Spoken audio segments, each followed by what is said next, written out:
Hey guys, so we are at a little town north of Bismarck. Actually, not even a town. Right now we're at a location that they believe could have been where Lewis and Clark stayed the winter in 1804 over to 1805. They spent many months here with the Mandan, Haitsu Indians, I believe is the name of the other tribe. And they traded with them here, and they lived here. They had their own fort right up over here. I'll show you a picture of that. But I'm on the Missouri River here, and across the way are a huge number of geese. Now, I grew up with this since I was living on the Missouri River, down this Missouri River in South Dakota.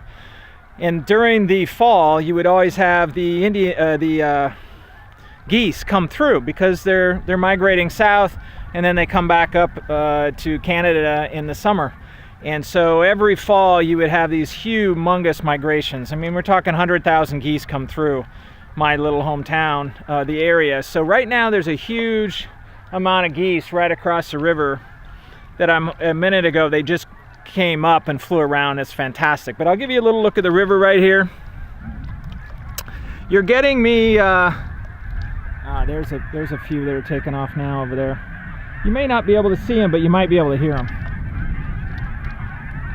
You're getting more of a touristy aspect from me. Some parts of the country I play tourist if I can.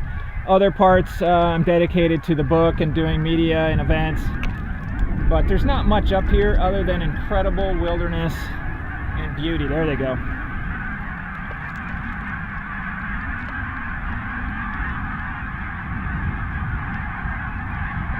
Can you hear that? At least that's a chunk of them. It's not all of them.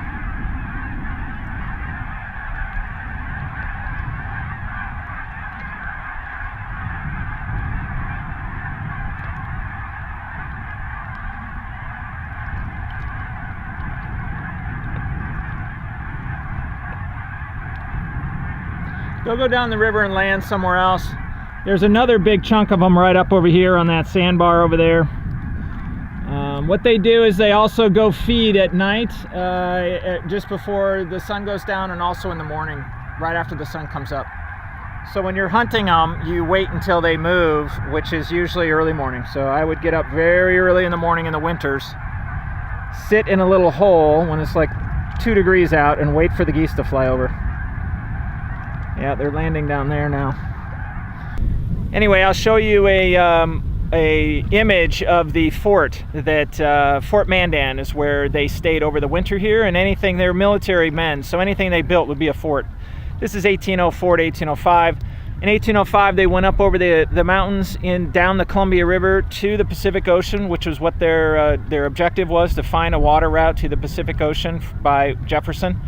And they camped in a very not very happy area. They didn't like it, and it was wet, it was cold, rained all the time. All they could eat was fish. Here they had game, deer, elk, buffalo, and they also had certain roots, and they traded a lot with the natives here. The Mandan Indian tribe was very friendly to them, and they traded back and forth all winter long. So when they left here, they were fat and happy, and they were ready to go.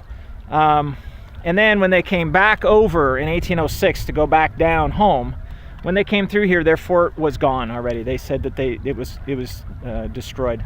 So anyway, that's the story. It's a Lewis and Clark story because this is Lewis and Clark country. As I said, in some areas of the country, I'm doing more touristy things. You're picking me up in that type of thing. There's not a lot to do up here other than tourist and especially Lewis and Clark stuff. But I stayed overnight last night in a Cracker Barrel, slept like a baby. Wow, got some incredible sleep.